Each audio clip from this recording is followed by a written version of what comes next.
Kepolisian Resort Sabang bertekad mendukung pelaksanaan vaksinasi anak usia 6 hingga 11 tahun. Polres langsung memberikan dorongan bagi orang tua yang anaknya masih belum melaksanakan vaksinasi.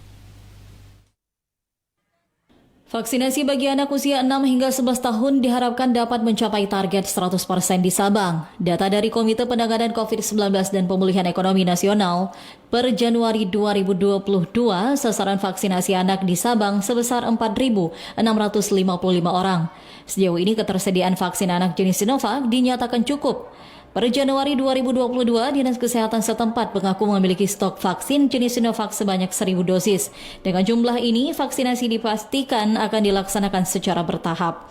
Kapolres Sabang AKBP Muhammadun melalui Kabagops AKP Anton Pratnoto menegaskan pihaknya akan terus mendukung pelaksanaan vaksinasi anak dengan target 100%.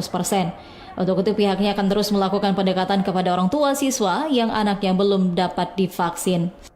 Jadi kalau untuk kegiatan vaksinasi yang kita laksanakan, masih kami temukan memang kesadaran dari masyarakat, ya, khususnya kalau ini vaksin anak adalah kesadaran dari orang tua tentang pentingnya vaksin bagi anak.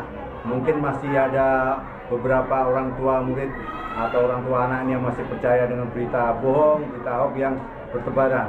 Padahal sebenarnya vaksinasi ini kan seperti imunisasi kita laksanakan justru untuk memberikan kekebalan tubuh pada anak. Sehingga dukungan vaksinasi anak ini terwujud dengan tim vaksinator dari Polres Sabang yang melayani vaksinasi perdana anak di SDN 1 Kota Sabang, dan hal ini akan terus dilakukan.